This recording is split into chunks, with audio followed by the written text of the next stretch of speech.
অভিনয় থেকে আস্তে আস্তে কিভাবে তুমি রাজনীতির দিকে এসছো? I have always been the black sheep in the family, always the first. Politics, so I'm the first. So, like I always say that I'm the black sheep. পরিবারে কেউ অভিনয়ে মানে দূর দূরান্ত তক অভিনয়ের জগতে কেউ ছিলেন না, তাহলে তোমার অভিনয়ে আসাটা কি করে? It just happened. আমার জীবনে সবকিছু just happens in my life. It's rather strange, but আমি যেগুলো প্ল্যান করি ঠিক তার উল্টোটা হয়, তো এখন তো আমি প্ল্যান করাই বন্ধ করে দিয়েছি। যেমন রাজনীতিতে তোমার একজন রয়েছে ইন্সপিরেশন, তো অভিনয়ে কে? I get inspired, I get motivated. অভিনয় জগতে আমি এত ভালো অভিনেতা অভিনেত্রী, ডিরেক্টরস, প্রডিউসার্স, সিনেমাটোগ্রাফার্স, এডিটার্স, টেকনিশিয়ানসের পেয়েছি সেই সময়টা, যে সবাই আমাকে ইন্সপায়ার করেছে।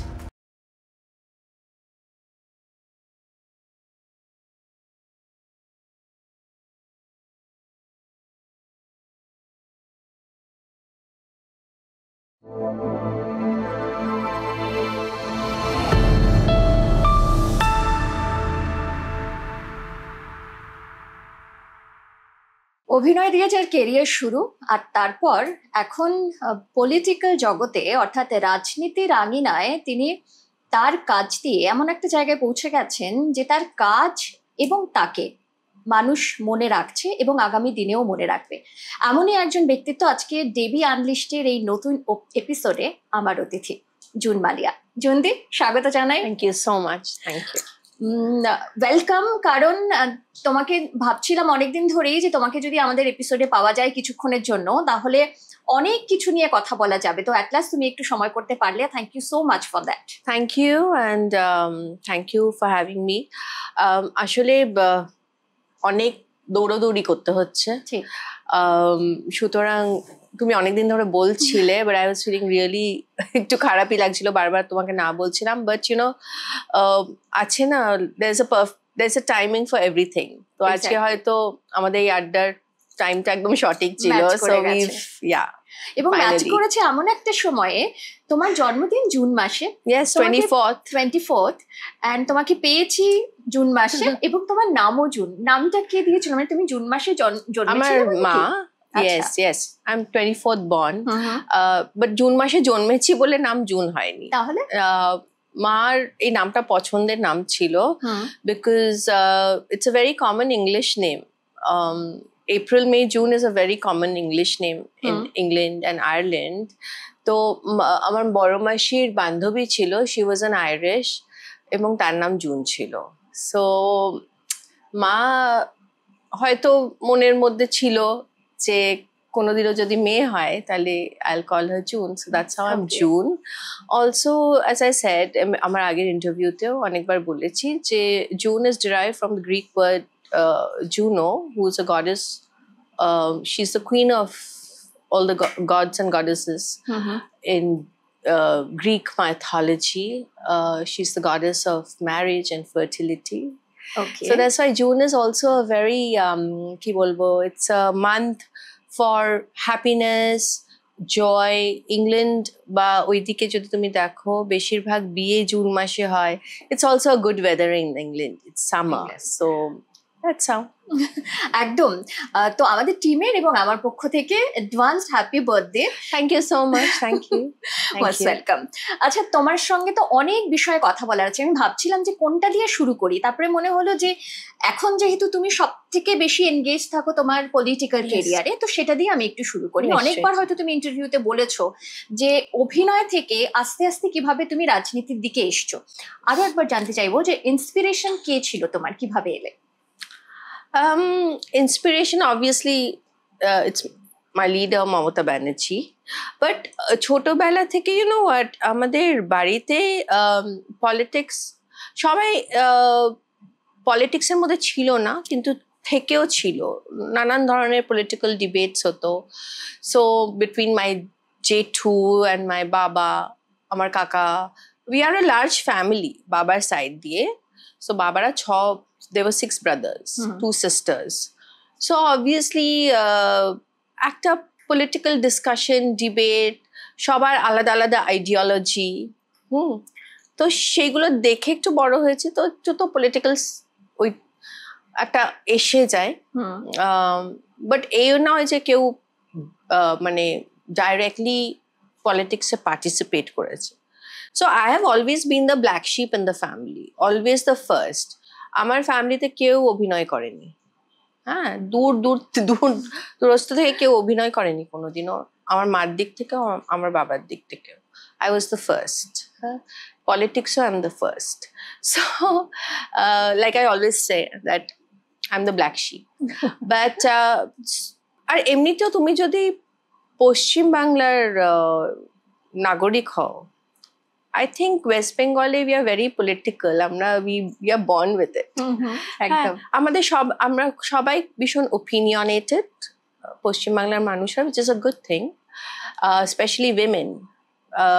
এখনো যখন আমরা পার্লামেন্টে যাই, লাইক সবাই বলে যে তোমাদের বাংলার women, they are very aggressive, very opinionated.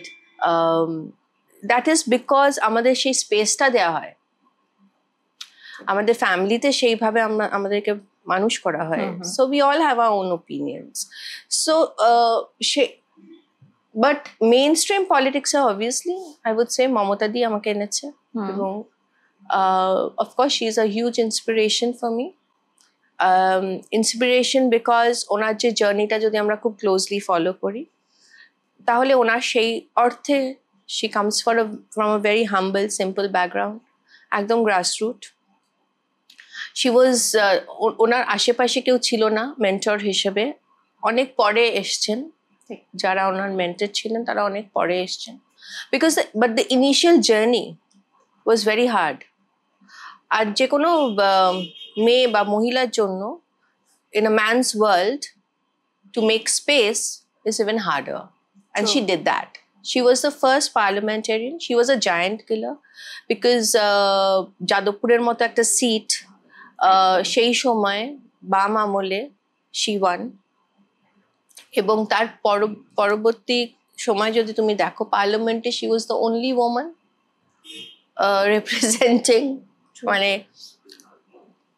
পশ্চিমবাংলার অপোজিশন লিডার হিসেবে she was the only one representing in parliament.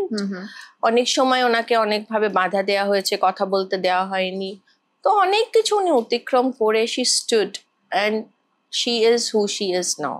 So obviously her journey has definitely motivated. মানে একদম ট্রু ইন্সপিরেশন বলতে তুমি ওনাকেই রাখছো অলওয়েজ। পলিটিক্সে তো ডেফিনেটলি ইয়েস, কিন্তু ধরো আমার বাড়িতে everyone was a huge Indira Gandhi fan. আচ্ছা, they were always very Congress. Yes. আচ্ছা, তার মানে তোমার মানে অভিনয়ের পাশাপাশি কোথাও একটা এই রাজনীতিতে কিছুটা ইন্টারেস্ট ছিল, এবং তারপর যখন তুমি ওনার একটা গাইডেন্স মানে ছোটবেলা থেকে হয়তো ভেতরের মধ্যে ইনকালকেটেড হয়ে গেছিল because of various discussions and but yeah, major inspiration obviously it was her. তোমার ছোটবেলা কোথায় কেটেছে? কলকাতাতেই, মানে তুমি এখানে born and brought up, but আমার ancestors they belong to Moishadol, and আমাদের Moishadol রাজবাড়ি মেম্বার্স আমরা। আমাদের বাড়িতে এখনো বড় রথযাত্রা হয়। মহিষাদল রাজবাড়ি হচ্ছে আমার বাবার, আমার ঠাকুরদার মামা বাড়ি। আর আমাদের এস্টেটটা মহিষাদল রাজবাড়ি থেকে was just 1 kilometre 2 kilometres away. আমাদের এস্টেটের নাম রামবাগ ছিল। আমাদের বাড়িতে অনেক শুটিং হয়েছে, এমনকি মানিকবাবু সত্যজিৎ রায়ও গিয়েছিলেন, উনি ঘরে বাইরে শুটিং করতে চেয়েছিলেন আমাদের বাড়িতে। আমাদের বাড়িতে এর আগে ব্যাপিকা বিদায় থেকে শুরু করে জয় বাবা তারকনাথ, তার অনেক ছবি হয়েছে, তার মধ্যে হীরের আংটি অলসো স্টুড আউট বিকজ ঋতুদাও গিয়ে শুটিং করেছিলেন ওখানে। ঘরে বাইরের আমি বলবো যে সত্যজিৎ রায় একটা গোটা দিন ওই বাড়িতে ছিলেন, এবং হি রিয়েলি ওয়ান্টেড টু শুট ঘরে বাইরে ওভার দেয়ার। আমার ঠাকুমা, আমাদের যেহেতু ঠাকুমারা একটু ইউনো ওদের ভেতরে ওইটা ছিল না যে বাইরে আসবে না, পর্দানসী মেহনত এই ব্যাপারগুলো ছিল ঠাকুমা, তারপরে তো আস্তে আস্তে ওগুলো কেটেছে। বাট ঠাকুমা was such a huge Satyajit Ray fan, so she allowed him, literally allowed, যে ঠিক আছে কারণ উনি চেয়েছিলেন আমাদের বাড়িতে না বেডরুম বা সব ঘরে তখনকার দিনে না দেয়ালে আমরা যেমন এখন টাইলস লাগাই তখন it was like either hand painted or ওই খুব ভালো মোরাক্কান ডিজাইনস হতো, তো সেগুলো উনি চেয়েছিলেন আঁকতে ওনার আর্ট বুকে। So he wanted permission and my ঠাকুমা only gave him that, you know, and she said and ha nishchi so he spent an entire day, but then of course logistics তখন ঘরে বাইরে, you know, it was way back, somehow তখন connectivity অত ভালো ছিল না, so প্রায় 2.5-3 ঘন্টা লেগেছে তো পৌঁছতে। এখন তো we reach in 2 hours, roads are good and everything, infrastructure ভালো হয়ে গেছে। তো he wrote a very sweet apology letter to my ঠাকুমা saying that sorry এবার হলো না, কিন্তু ওই ডিজাইনটা যেহেতু উনি ইনকালকেট করেছিলেন ইনডোরে, তো উনি পারমিশন প্রায় নিয়েছিলেন যে আমি যদি এই ডিজাইনগুলো করতে পারি। So he was like that, he was such a nice human being. একদম ট্রু। কিছুক্ষণ আগে তুমি বলছিলে যে তোমার পরিবারে কেউ অভিনয়ে মানে দূর দূরান্ত তক অভিনয়ের জগতে কেউ ছিলেন না, তাহলে তোমার অভিনয়ে আসাটা কি করে? এটাও it just happened. আমার জীবনে সবকিছু just happens in my life. It's rather strange, but আমি যেগুলো প্ল্যান করি ঠিক তার উল্টোটা হয়, তো এখন তো আমি প্ল্যান করাই বন্ধ করে দিয়েছি। সো অভিনয় ওয়াজ, তো আমি যখন ক্লাস 10-11 এ ছিলাম, আমি সানন্দার জন্য মডেলিং করতাম জাস্ট ফর ফান। তো তখন of course Rina di was the editor, Sudeshna দিরা ছিল, Shabornidhi, they all were working in Sananda. So then after a long time, there was years of gap and all, then I met Sudeshna Di at a jaygai, and she said that tu ki korchish? I said kichu na, nothing much in life. So she said that Nana, you must do something, erokom kore you can't just waste your time. So I said, so ওরা মানবী বলে একটা women's magazine করতো তখন, জি তখন প্রথম এসেছে, this is and 90s, 95-96। তো মানবী ওয়াজ মানে সেই সময় ভীষণ একটা সাড়া ফেলেছিল। মানবীর যে টাইটেল সংটা ছিল, টাইটেল ট্র্যাকটা অঞ্জনদার গাওয়া, সেটাও ভীষণ মানে ইট ওয়াজ মানে সবাই বেশ গাইতো, you know, it was quite nice. তো সুদেশনা দি বলল তুই আমাদের উইমেন্স ম্যাগাজিনে মডেলিং কর, বেশিক্ষণ টাইম লাগবে না, সারাদিনে ম্যাক্স টু ম্যাক্স 3 ঘন্টার মধ্যে তোকে ছেড়ে দেবো। So I said fine. So we Bipasha, Koena, you know, Mouli, I don't know if you remember them, Mouli Roy, Koena, Bipasha, আমার কাজিনসরা ছিল। সো আমরা একটা দল বেঁধে, you know, it was more like an outing and a picnic rather than work, but it was work which paid us. Remuneration was extremely low, but we enjoyed ourselves. So সেখান থেকে one day Sudeshna Di called me and said যে ঋতু পর্ণ ঘোষ আমার বন্ধু, he is looking for a fresh face, ওর একটা docu-fiction, he needs someone যে একটু NRI টাইপের, তো I feel that you will fit the role, আমি তোর কথা বলেছি, তুই একটু গিয়ে দেখা করবি। So I didn't, তখন ঋতুদা তো অত ফেমাস হয়নি, হি ওয়াজ জাস্ট, হীরের আংটিটা সবে শেষ করেছে, তাও আমি জানতাম না যে হীরের আংটি আমাদের বাড়িতেই শুটিং করেছে। আমি জাস্ট শুনেছিলাম যে হীরের আংটি বলে একটা চিলড্রেন্স ফিল্ম শুট করেছে একজন ভদ্রলোক, অ্যান্ড দ্যাটস অ্যাবাউট ইট। আর সেটাও লাইক এত চিল্লামিল্লি করেছিল যে ঠাকুমা গট রিয়েলি অ্যাংরি, অ্যান্ড তারপর থেকে আর আমাদের বাড়িতে শুটিং হয়নি। She said that this is it, আর হবে না শুটিং। এটা আমি ঋতুদাকেও বলেছিলাম যে তোমরা এমন করলে ওখানে গিয়ে যে দ্যাটস দি এন্ড, আর শুটিং হয় না আমাদের বাড়িতে। সো হোয়াটএভার, দেন সো ঋতুদা really liked me and he said, আর ঋতুদা না প্রথম থেকে ঋতুদা স্টার্টস হিজ কনভারসেশন উইথ তুই করবি তো? সো আই ওয়াজ লাইক হ্যাঁ করবো, ঠিক আছে, but I never face the camera, আমি কোনোদিনও অ্যাক্টিং করিনি।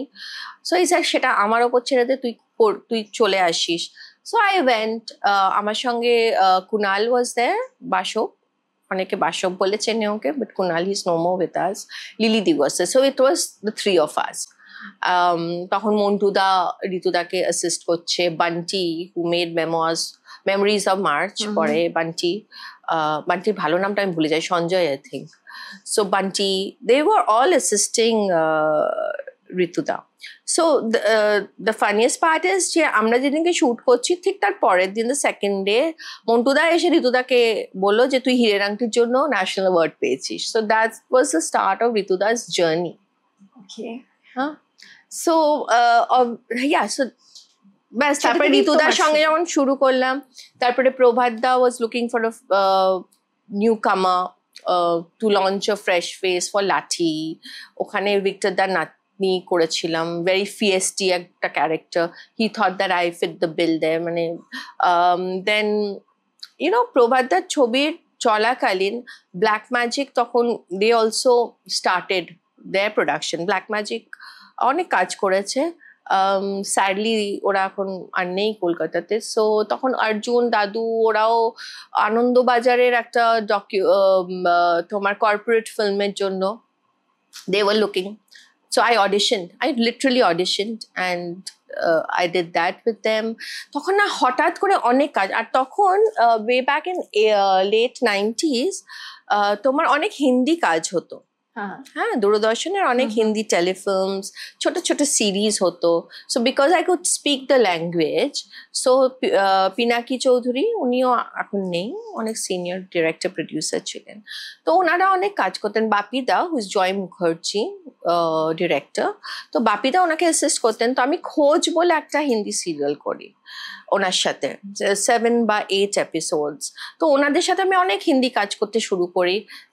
তারপরেই মিলন রয়, মিলন দাও ঋতুদার ওখানে অ্যাসিস্ট করছিল। হ্যাঁ, সো মিলন দা ডিরেক্ট করলো তৃষ্ণা, অ্যান্ড মিলন দা আমাকে এসে বললো এটা একটা মেগা সিরিয়াল, তুই পারবি করতে? So I shed mega serial তো আমি শুনেছি যে সঙ্গে সঙ্গে ডায়লগ মুখস্থ করতে হয়, এই করতে হয়, এই করতে হয়।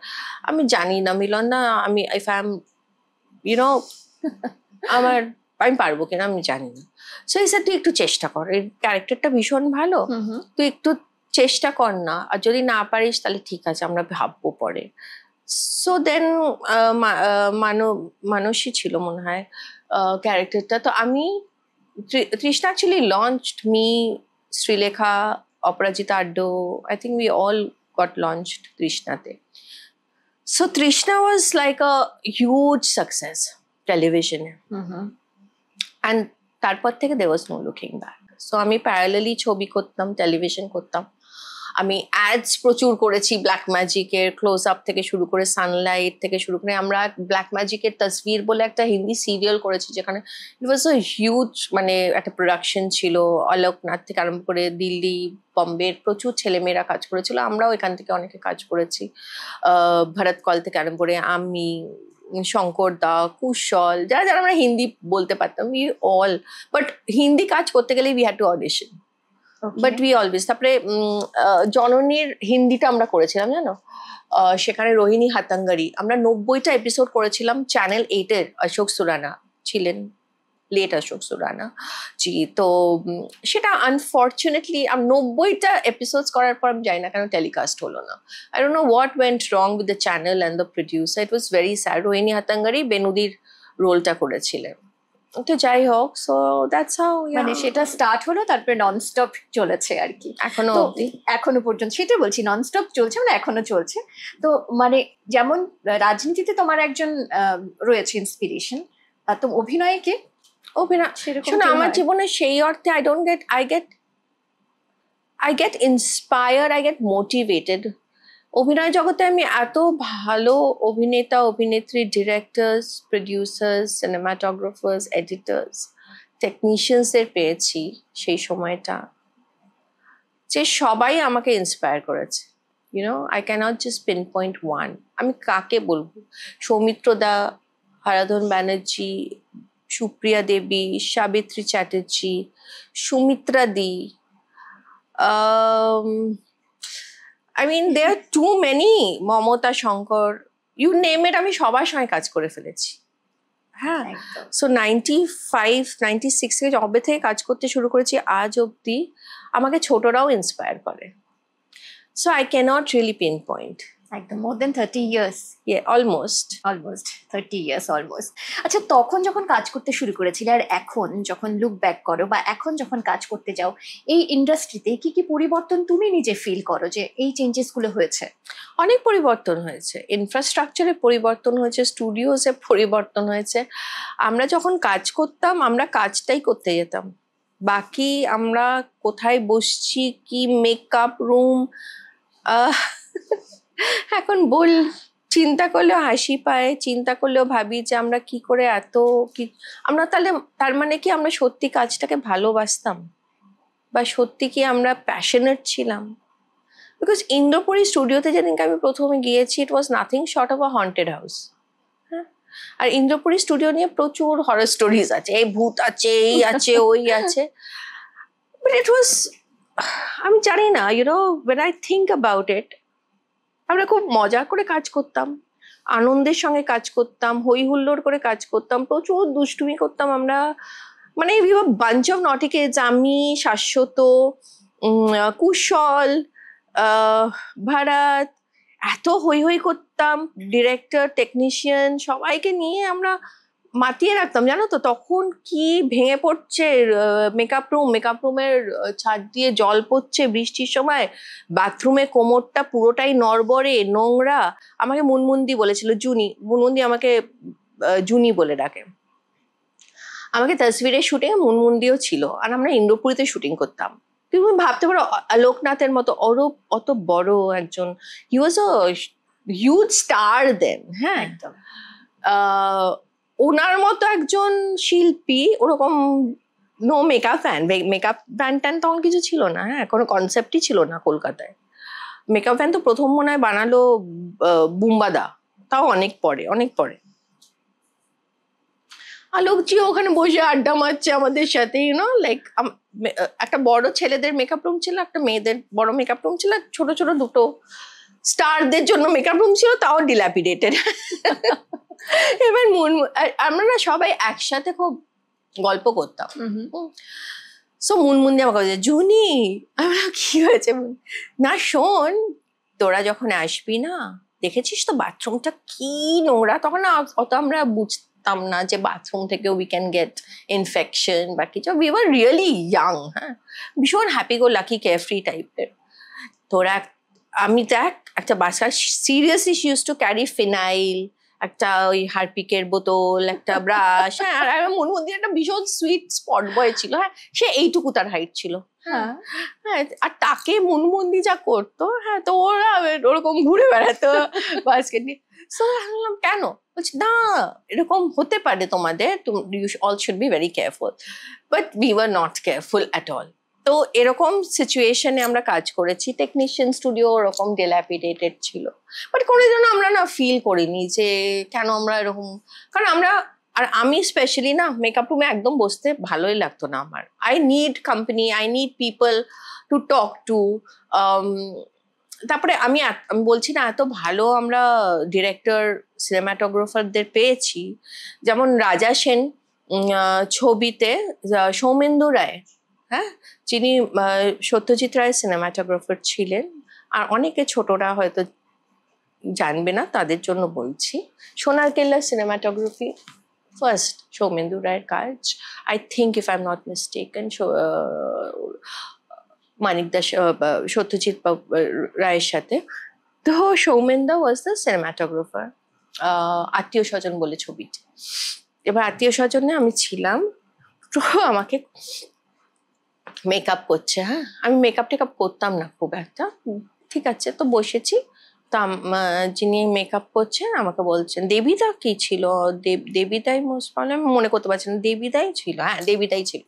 দেবিদা বসে, দেবিদা না মানে ফর্সা লম্বা ছিপছিপে হেমন্ত মুখোপাধ্যায়ের মতো সাদা ধুতি আর সাদা পাঞ্জাবি, ওই শার্ট পাঞ্জাবি গুলো যেমন হেমন্ত বাবু পরতেন ওরকম। হ্যাঁ, ওনাকে মেকআপ আর্টিস্ট কম আর অ্যাক্টর বেশি লাগতো আমার। দেবিদা এসছে, দেবিদাকেও আমরা তখন না আমরা মানে সবাইকে না খুব রেসপেক্ট দিতাম।